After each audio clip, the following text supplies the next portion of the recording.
ठीक है। ओके। नमस्कार, आप देख रहे हैं जनतैल का। इस समय हम करनाल विधानसभा क्षेत्र में हैं और करनाल विधानसभा क्षेत्र बहुत ही महत्वपूर्ण सीट हो चुकी है, क्योंकि यहाँ से दो पूर्व मुख्यमंत्री चुनाव लड़ चुके हैं। एक तो मौजूदा मुख्यमंत्री अभी है जो लाडवा से गया हुआ है, नैब सिंह सैनी। इससे पहले मनोहर लाल खट्टर जी पिछले 10 साल से, लगभग 10 साल से करनाल से विधानसभा का चुनाव लड़ करके मुख्यमंत्री बने हैं। और करनाल विधानसभा सीट की यदि हम बात करें तो करनाल विधानसभा सीट पर जो मतदाता हैं उनकी संख्या करीब करीब 2.5 लाख है। और ये जो 2.5 लाख में से दो बिरादरियां बहुत ही महत्वपूर्ण रोल अदा करती हैं। उनकी जो जनसंख्या है वो अधिक है। एक तो पंजाबी वर्ग जिसको करीब 60,000 वोटों का जो मार्जिन है उनके पास है। दूसरा जो बनिया वर्ग है उनकी जो करीब 25,000 वोटें हैं। लेकिन दो बातें आपको और भी बताएंगे कि जो SC BC वर्ग है उसकी भी 1 लाख से अधिक वोटें हैं यहाँ पर। और SC SC की वोटें भी करनाल की यदि बात करो तो आपको 60 से 70,000 की जो उनकी संख्या है वो वोटों की है। और ये वोटें हमेशा ही कोई भी प्रत्याशी है उसकी जीत हार को तय करती है। अब इस समय करनाल विधानसभा की यदि हम बात कर रहे हैं तो करनाल विधानसभा में इस समय जो भारतीय जनता पार्टी ने पंजाबी वर्ग से उम्मीदवार उतारा है, और वो उम्मीदवार भी मनोहर लाल खट्टर का चहेता है, जगमोहन आनंद। उनको प्रत्याशी बना करके भेजा है। और दूसरी तरफ 2 बार विधायक रही है सुमिता सिंह, वो कांग्रेस की प्रत्याशी है। वैसे तो यहाँ आम आदमी पार्टी और इनेलो बसपा गठबंधन ये भी चुनाव लड़ रहे हैं, लेकिन मुख्य मुकाबला इस समय करनाल में कांग्रेस और भारतीय जनता पार्टी के बीच सिमटा हुआ है। और मुकाबला भी लगभग बहुत ही जबरदस्त। इस समय शैलेंद्र जैन जी जो वरिष्ठ पत्रकार हैं और लंबे समय से जो राजनीतिक गतिविधियां हैं उनको कवर कर रहे हैं और इनकी राजनीति पर अपनी पकड़ है। जैन साहब, जनतैल पर आपका स्वागत है। करनाल विधानसभा क्षेत्र की हम लोग इस समय बात कर रहे हैं, किस तरह के हालात लग रहे हैं और क्या क्या मुद्दे यहाँ प्रभावित कर रहे हैं? नमस्कार, मैं शैलेंद्र जैन आप सभी का स्वागत करता हूँ। अगर करनाल की देखा जाए तो करनाल का बड़ा इतिहास रहा है। करनाल में आज तक अगर देखें तो अधिकतर पंजाबी बाहुल्य क्षेत्र है, पंजाबी डोमिनेंट क्षेत्र है। और यहाँ से विधायक ज़्यादातर पंजाबी विधायक यहाँ पर बने हैं। अगर देखा जाए 2-3 बार को छोड़ दें तो जाट विधायक वैश्य समाज से विधायक बने। जयप्रकाश गुप्ता जी वैश्य समाज से थे। उसके अलावा बहन शांति देवी जो जाट समुदाय से थी। इस बार कांग्रेस ने जाट कार्ड खेला है। जो जाट कार्ड खेला है इससे लोगों में थोड़ी सी असंतोष है। सबसे बड़ी बात कि सुमित्रा सिंह को लोग देख चुके हैं, 10 साल सुमित्रा सिंह को देखा है लोगों ने। और सुमित्रा सिंह कहीं पंजाबी समुदाय के साथ नहीं लगी, मतलब 10 सालों में अगर देखें तो उनको भी करनाल के लोग जाट कैंडिडेट मानते हैं उनको। मतलब ये नहीं हुआ कि उनको कोई वैसा रहा हो। बाकी दूसरी अगर यहाँ की व्यवस्था की बात देखी जाए, यहाँ मुद्दे रहेंगे तो यहाँ मुद्दे भी काफ़ी वो रहे। कल्पना चावला मेडिकल कॉलेज काफ़ी लंबे समय तक अटका रहा। कल्पना चावला मेडिकल कॉलेज जो बनना था, चौटाला साहब के टाइम में इसकी नींव रखी गई थी 2000 में, जब कल्पना चावला की डेथ हुई थी अंतरिक्ष हादसे में। उस समय ये कहा गया था कि यहाँ भी एक मेडिकल कॉलेज बनना चाहिए कल्पना चावला के नाम पे। तो CP ठाकुर थे, वो आए हुए थे, उन्होंने कहा था कि हम करनाल में एक मेडिकल कॉलेज बनाएंगे कल्पना चावला की याद में। ये बात है 2000 की। उसके बाद लगातार लटका रहा, जब इसका सरकार आई उस समय भी लटका रहा ये। उसके बाद यहाँ का घरेलू हवाई अड्डा लटका रहा, कई चीज़ें लटके रही। NCR भी यहाँ पर नहीं आ पाया। जब भाजपा आई तो यहाँ पर ऐसा लगा कि कल्पना चावला मेडिकल कॉलेज ही पूर्ण हुआ। करनाल में मेडिकल यूनिवर्सिटी करनाल ज़िले में बनी, चावली करनाल में बनी वो। उसके अलावा हवाई अड्डे पर भी काफ़ी काम हुआ, हवाई अड्डा भी प्रगति पर है। तो उस समय की चीज़ थी कि जाट लैंड और मतलब एक वो था कि रोहतक में डेवलपमेंट होगा। करनाल के लोग लड़ रहे थे, उत्तर हरियाणा था, तो यहाँ के लोग अपने अधिकारों के लिए लड़ाई लड़ते थे। यहाँ विकास था ही नहीं, यहाँ बिल्कुल भी विकास है रुका हुआ। आपने विकास की बात करी है जैन साहब, और विकास के मामले में यदि बात करें तो हरियाणा के मुख्यमंत्री रहे मनोहर लाल खट्टर। 10 साल लगातार वो मुख्यमंत्री के रूप में और इन करनाल के विधायक के रूप में रहे। और ऐसे में कहते हैं उन्होंने जो भी कोई ऐसा यहाँ मान्यता रही है हरियाणा में, जो भी मुख्यमंत्री रहा उसके यहाँ विकास अपने क्षेत्र में वो कराते रहे हैं। क्या करनाल में ऐसा कुछ हो पाया है? क्या लग रहा है आपको? कहीं आप ये देखो, करनाल का अगर देखें तो अगर डेवलपमेंट की बात करें तो करनाल में बाईपास होना काफ़ी अच्छा बाईपास। आप ये देखो, करनाल में मेडिकल कॉलेज पूर्ण हुआ। मेडिकल कॉलेज की जो फाइलें आगे बढ़ी वो इस राज्य में बढ़ी, उससे पहले कोई राज्य में नहीं बढ़ी फाइलें। स्मार्ट सिटी का मतलब स्मार्ट वर्क भले कागजों में रहा, लेकिन स्मार्ट सिटी का तमगा मिला, कुछ ना कुछ तो विकास, सड़कें मिली यहाँ पर। एयरपोर्ट का भी काम लगभग चालू हो गया, काफ़ी प्रोग्रेस पर है। मतलब हुड्डा राज 10 साल में ये रहा कि रोहतक तक विकास कार्य लटका रहा, मतलब करनाल उत्तर हरियाणा तक विकास कार्य नहीं जा पाया। ये बात जरूर है कि उत्तर हरियाणा को वो ग्रेड नहीं मिल पाया जो सीएम सिटी को मिलता है। आमतौर पर धारणा थी, पहले धारणा रही कि सीएम सिटी में ही विकास होगा, कहीं विकास होगा नहीं, सीएम सिटी को स्पेशल दर्जा मिलता था। इस राज्य में स्पेशल दर्जा खत्म हो गया। सीएम सिटी का जो स्पेशल दर्जा होता था, स्पेशल पैकेज खत्म हो गया। आपको क्या लग रहा है कि मनोहर लाल करनाल के विधायक होने के बावजूद मुख्यमंत्री थे, लेकिन क्या वो करनाल की तरफ ध्यान नहीं दे पाए? ऐसा लग रहा है। क्या है कि करनाल को मुख्यमंत्री तो मिला, विकास योजनाएं भी ली, लेकिन एक विधायक नहीं मिला करनाल को, जो सिक्योरिटी चांसेस रहे हों, कुछ भी रहो, तो करनाल के लोग विधायक से वंचित रहे। ये बात सच्चाई है कि करनाल के लोग विधायक से वंचित, उनको चाहिए था कि लोकल कैंडिडेट जो करनाल की आवाज़ को, जनता से जुड़ाव तो नहीं लग पाया, लेकिन जनता के जो विकास है, जनता की जो समस्याएं, उनका समाधान आपको लग रहा तो हुआ है? नहीं, जनता का समाधान तो काफ़ी कुछ हुआ है बाद में, चाहे भले नहीं हुआ हो। और करनाल में डेवलपमेंट भी काफ़ी हुआ है। अगर आप देखो आज की डेट में करनाल को 10 साल पहले देखो, आज की करनाल देखो, तो आपको कहीं ना कहीं परिवर्तन तो नज़र आएगा ही आपको। दूसरी बात यह कि विधायक परिवर्तन आप की बात कर रहे हैं, तो यहाँ इस बार परिवर्तन के रूप में जगमोहन आनंद भारतीय जनता पार्टी के प्रत्याशी हैं, उनके ध्वज लेके खड़े हैं, और दूसरे भी प्रत्याशी। आपको क्या लग रहा है, जो तुलनात्मक आप अध्ययन करें तो कौन कौन जो प्रत्याशी हैं, मुकाबला किन किन के बीच है, और कौन कौन प्रत्याशी एक दूसरे को हरा सकते हैं? आप ये करनाल में इस समय तो मुकाबला केवल 2 आमने सामने का मुकाबला है, एक भाजपा का, कांग्रेस का। अब पहले दिन देखा जा रहा था कि सुमित्रा सिंह नंबर 1 पे थी, सुमित्रा सिंह के आगे जगमोहन 0 था। जब पहले जगमोहन की घोषणा हुई, भाजपा में विरोध भी था, भितरघात भी था, कांग्रेस से ज़्यादा भितरघात भाजपा में था। लेकिन धीरे धीरे डैमेज कंट्रोल कर लिया गया और भाजपा मतलब दिन प्रतिदिन भाजपा आगे जा रही सीट पे। उधर सुमित्रा सिंह वाले उसमें आज भी सुमित्रा सिंह के साथ लोग दिल से नहीं लगे, चाहे भले जो कुछ लोगों को जो टिकटें कटी हैं, कांग्रेस पार्टी दावेदार बहुत थे कांग्रेस पार्टी में, उन टिकटें कटी, कहीं वो भी भितरघात कर सकते हैं, वो इनको नुकसान कर रहे हैं क्या कांग्रेस में? जैसे त्रिलोचन जी ने कहा था, सरेआम त्रिलोचन जी ने कहा कि सुमित्रा सिंह ने मेरे बैग बस्ते नहीं लगने दिए, मेरे साथ भितरघात किया, मुझे हरवाने के लिए पूरी कोशिश की गई।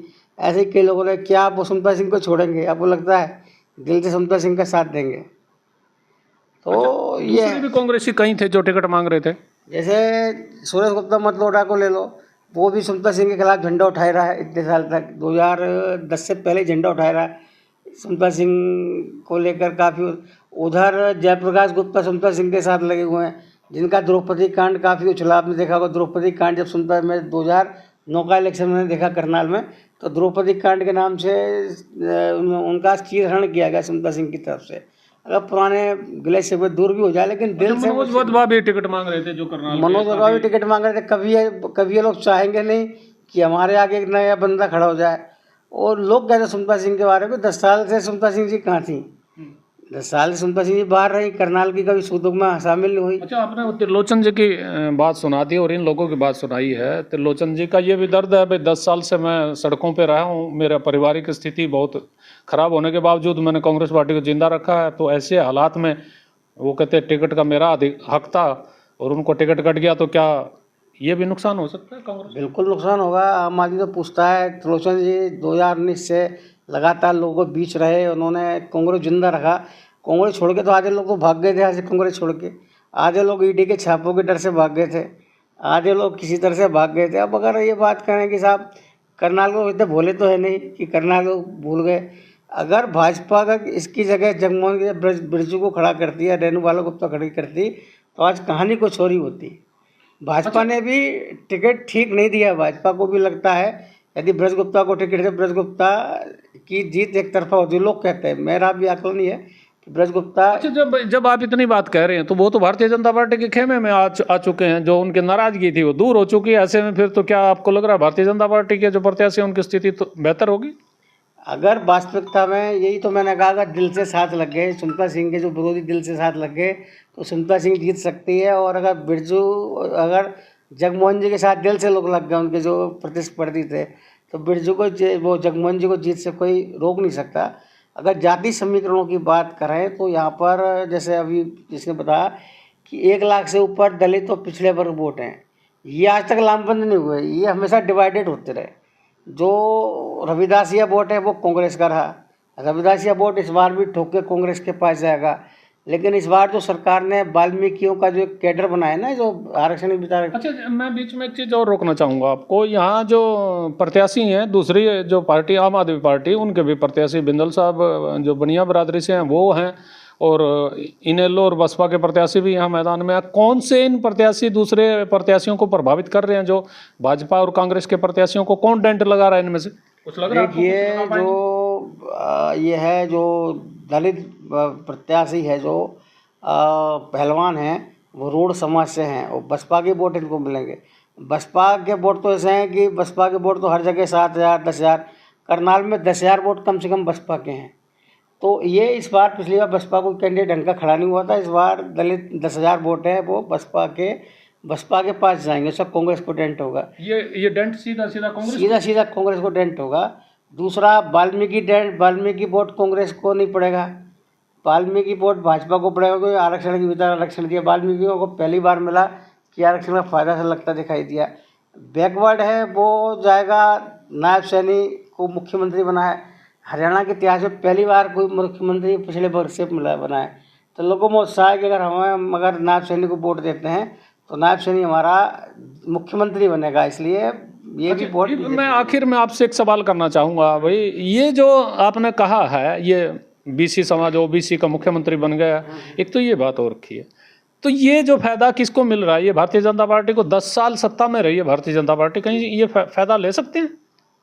बिल्कुल ले सकते हैं। हरियाणा में पहली बार बैकवर्ड को मुख्यमंत्री बनाया, बैकवर्ड का लोगों में उत्साह तो होगा, हमारा बैकवर्ड मुख्यमंत्री तो बन गया। कम से कम कांग्रेस और दल ने तो आज तक जाट समुदाय के अलावा किसी और खास समुदाय को नज़र भी नहीं डाली। अच्छा, मैं ये पूछना चाह रहा था, पिछले हरियाणा का जो इतिहास रहा है, वही यहाँ 5-5 साल लगभग कोई पार्टी जो करती है, अगले बार दूसरी पार्टी करती है, लेकिन ये 10 साल लगातार भारतीय जनता पार्टी, और तीसरे बार फिर दावा कर रहे हैं भाई तीसरी बार फिर भारतीय जनता पार्टी की सरकार आएगी। तो ऐसे में आपको लग रहा है कुछ सरकार विरोधी जो लहर है, सरकार विरोधी जो वेव है, ये कहीं नुकसान पहुँचा रही है भारतीय जनता पार्टी? नुकसान तो काफ़ी पहुँचा, लेकिन जनता का विकल्प नहीं है। कांग्रेस ने टिकट दी, जनता से पूछ के नहीं दी टिकट, जनता का जो सर्वे के आधार पर टिकट दी कांग्रेस ने। इसमें भी जबरदस्त, अगर कांग्रेस की लिस्ट आप देखो तो हुड्डा ने 72 सीटें ले ली, शैलजा बिचारी को कुछ सीटें मिली, औरों को मिली, तो नाराज़गी तो है ही है। करनाल से दावा कर रहे थे सुरेश गुप्ता मतलोडा, उनको टिकट नहीं मिली। अगर वैसे समाज को टिकट मिलती हो, कुछ ना कुछ एक बदलाव होता।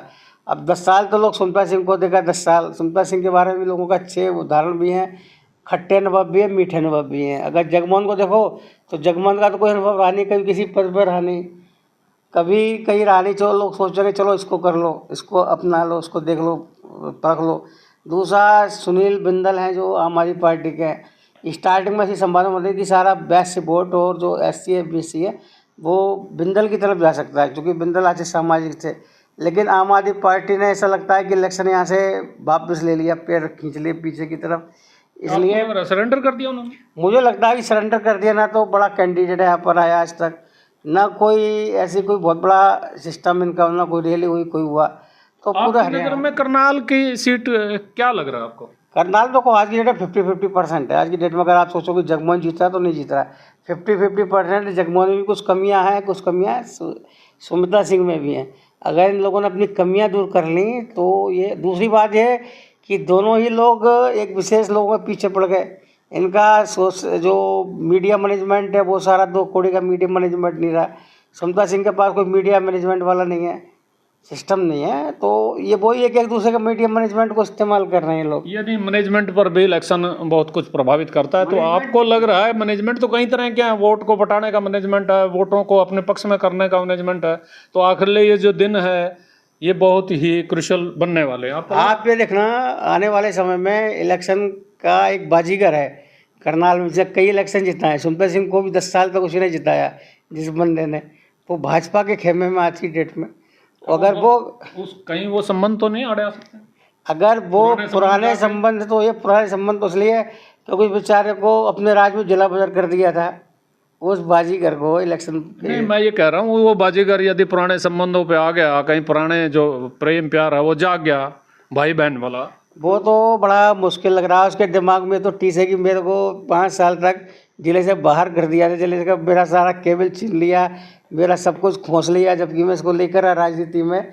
और अगर वो ढंग से लग गया जगमोहन जी के साथ में, वो खिलाड़ीपन अपना दिखा गया, खेल कर गया, तो सुनता सिंह को हारने से कोई रोक नहीं सकता। कदम जी जुड़े हैं, पत्रकार हैं, और कदम जी करनाल की जो राजनीति है उसको बहुत बेहतर ढंग से समझ रहे हैं। करनाल में किसानों का मसला है, बेरोजगारी का मसला है, सड़कों का मसला है, और सबसे बड़ा मसला यहाँ अस्पताल का भी है। यहाँ जो ये कॉलेज बना है मेडिकल कॉलेज, उसका भी मसला है। कॉलेज तो कहीं बने हैं यहाँ, लेकिन हालात क्या हैं, और इन हालातों को लेकर के आपको क्या लग रहा है जो चुनाव करनाल विधानसभा का है, ये किस ओर जा रहा है? रुख मुद्दे इनमें क्या ये हावी हैं किसानों वाले और दूसरे? नमस्कार जी, मैं पहले तो जन तहलका के दर्शकों को अपना नमस्कार करता हूं। मैं कदम सिंह पत्रकार, और जैसे आपने बात की है करनाल विधानसभा की, करनाल विधानसभा की बात की जाए तो मुद्दे तो बहुत हैं। जो जनता उपेक्षाएं रखती थी पिछले 10 सालों से, वो उपेक्षाओं पे बीजेपी सरकार खरी नहीं उतरी। मनोहर लाल जी यहाँ से मुख्यमंत्री, विधायक बनकर मुख्यमंत्री रहे हैं हरियाणा के, तो कहीं ना कहीं करनाल की जनता को, प्रदेश को मुख्यमंत्री तो मिला, लेकिन विधायक के तौर पे मनोहर लाल जी नहीं मिल पाए। जो लोगों की अपेक्षा थी, जिस उम्मीद से मनोहर लाल जी को यहाँ से जितवाया, उस उम्मीद पे मनोहर लाल जी कहीं खरा ना उतर पाए। क्योंकि करनाल की एक जनता ऐसी है, वोटर ऐसा है कि बदलाव की जनता की उम्मीदों पर मनोहर लाल जी खरे नहीं उतर पाए। अब तो उनका चेला मैदान में है, तो मुश्किल तो शायद बढ़ रही होंगी जगमोहन आनंद। बिल्कुल बिल्कुल, कहीं ना कहीं तो मुश्किल तो है उनके आगे, क्योंकि बहुत सारे इस प्रकार के मुद्दे रहे हैं करनाल में।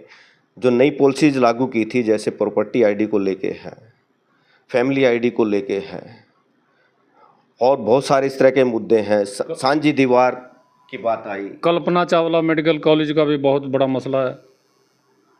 बिल्कुल, आपने सही कहा।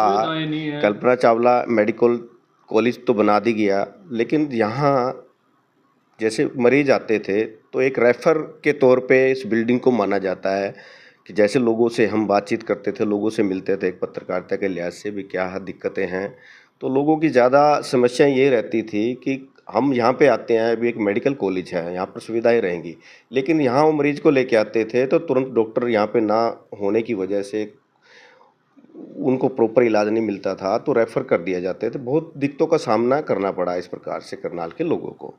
तो जगमोहन आनंद जी को इस तरह की समस्याएं बहुत रहेंगी, उनके आगे बहुत सारी हैं। वैसे हम कांग्रेस की बात करें तो आपको क्या लग रहा है, यहाँ जो मुख्य मुकाबला है वो कांग्रेस और भारतीय जनता पार्टी के प्रत्याशियों के बीच है या और भी कुछ है? बिल्कुल बिल्कुल।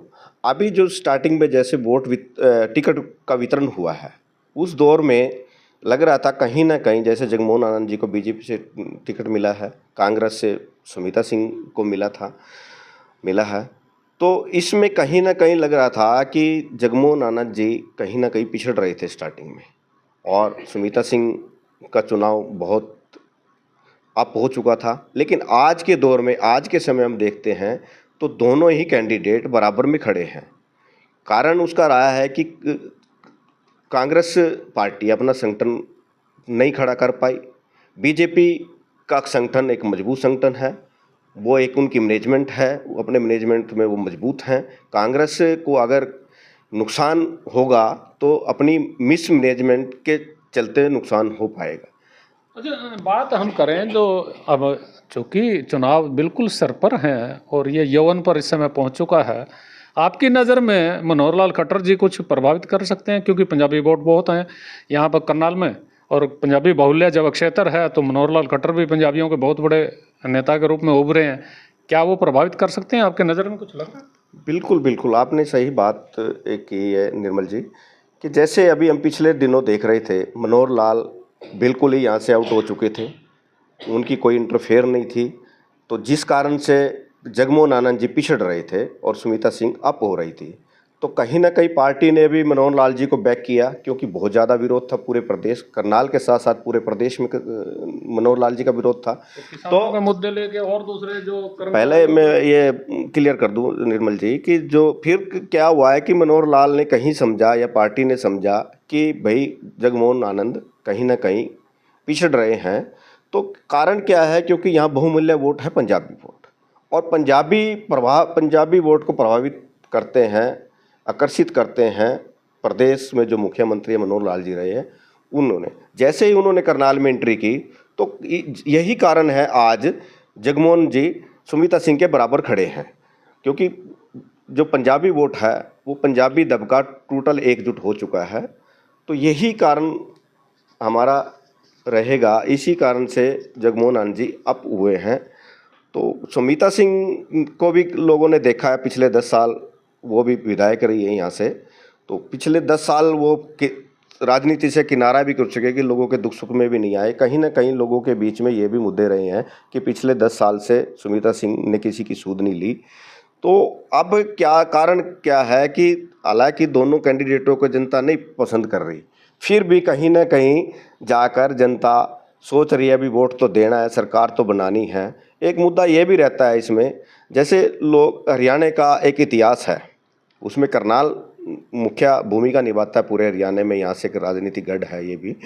तो क्या देखता है कि भी जैसे सेंटर में गवर्नमेंट है वही प्रदेश में गवर्नमेंट चाहते हैं, मतलब बड़ा पूरे प्रदेश का करनाल की जनता समझदार है इस मामले में, तो उसको भी जोड़ के देखती है जनता वोटर कि कहीं केंद्र में कौन सी सरकार है और प्रदेश में आज कौन सी सरकार होनी चाहिए। तो ये भी कुछ इस तरह के मुद्दे रहेंगे। मुद्दों की तो बात करें, बहुत सारे जो प्रलोभन, मैं और भी कहूँ, आपने बड़ी बात कह दी। अभी केंद्र में सरकार बीजेपी की है और तीसरे बार प्रधानमंत्री मोदी बने हैं, तो ऊपर का असर नीचे होता है, आपने ऐसा कहा है। लेकिन ऊपर की सरकार में मनोहर लाल खट्टर जी बड़े मंत्री हैं, और ऐसे में क्या वो करनाल के जो जनता है उसको प्रभावित कर पाएंगे, आपको लग रहा है? बिल्कुल बिल्कुल, कहीं ना कहीं तो प्रभावित आने वाले दिनों में स्थिति और ज़्यादा, बिल्कुल आने वाले दिनों में और ज़्यादा ये असमंजस की स्थिति बन सकती है बहुत, क्योंकि सेंटर में मंत्री हैं मनोहर लाल जी, मुख्यमंत्री रहे हैं, और हरियाणा के वोटर की रग रग को पहचान और जान चुके हैं मनोहर लाल जी। करनाल में तो उनके अपने लोग भी होंगे, निजी लोग, बिल्कुल प्रभावित तो करेंगे, वो बिल्कुल करेंगे। तो आने वाले जो दिन है, आपको लग रहा है कि करनाल का जो चुनाव है वो बेहद दिलचस्प होने वाला है? बिल्कुल जी, बेहद दिलचस्प होने वाला है। ये मान रहे थे लोग भाई भारतीय जनता पार्टी यहाँ से हार रही है, वो शायद अपने उनको अपनी सोच बदलनी पड़ेगी, ऐसा लग रहा है? नहीं, वो कहीं ना कहीं गलत थे कि जगमोहन जी या बीजेपी यहाँ से पिछड़ रही है, ऐसा कुछ नहीं है। वो उनको अपने आप को बदलना पड़ेगा। अच्छा, और मुख्यमंत्री की छवि है जो बीसी समाज की, और वो बीसी समाज आपने कहा यहाँ SC BC का बहुत ज़्यादा प्रभाव है, कुछ यहाँ लाभ हो पाएगा भारतीय जनता पार्टी? देखो, इसका भी एक माहौल जैसे एक वातावरण सा बन चुका है। हालांकि बड़ी विडंबना है, जातिवाद पे चुनाव नहीं होना चाहिए, लेकिन एक पूरे प्रदेश में एक मुहिम सी ऐसी चल पड़ी है जो जातिवाद पे आधारित आ चुका है। जैसे BC को मुख्यमंत्री बनाया है प्रदेश में, तो ये इफेक्ट तो करेगा, क्योंकि BC वर्ग भी चाहता है हमारा भी राज हो, जनरल भी चाहता है हमारा राज हो। तो इस बार BC वर्ग को एक मौका मिला है, कहीं ना कहीं चर्चाएं हैं, प्लानिंग है लोगों की BC वर्ग की भी, भाई हम क्यों अपना मुख्यमंत्री खोएं। तो कहीं ना कहीं BC वर्ग भी, ये BC वर्ग का, यानी आपका कहने का सीधा मतलब है BC वर्ग का जो लाभ है मुख्यमंत्री का, मुख्यमंत्री BC समाज से हैं, उसका लाभ भारतीय जनता पार्टी को होता दिख रहा है आपको करनाल में? बिल्कुल बिल्कुल बिल्कुल होता दिख रहा है। तो आने वाला चुनाव, ये कुछ दिन बाकी हैं अभी, और इन आखिरी दिनों में आपको लग रहा है और ज़्यादा थोड़ा सा जो ये चुनाव है खींच सकता है, टाइट हो सकता है? बिल्कुल, देखिए, या लग रहा है आपको कांग्रेस आप? नहीं, ऐसा हम आज के दौर में नहीं कह सकते। कहीं ना कहीं कांग्रेस को अगर अपनी सीट बचानी है तो कांग्रेस को बहुत मेहनत करनी पड़ेगी। तो ये बिल्कुल जाहिर है, क्योंकि BC वर्ग आज तक जो माना जाता रहा है कि वो कांग्रेस का वोट था, लेकिन जैसे ही बीसी वर्ग बीजेपी ने मुख्यमंत्री बनाया है तो कहीं ना कहीं ये वोट बीजेपी की तरफ जाता दिख रहा है। बीजेपी की तरफ जाता दिख रहा है। हम आपको और भी कई मुद्दों पर आगे बात कराएंगे, लेकिन इस समय करनाल का चुनाव बेहद दिलचस्प मोड़ पर है और ये दिलचस्प मोड़ पर जो भी व्यक्ति थोड़ी सी गफलत कर गया, समझो वो मर गया।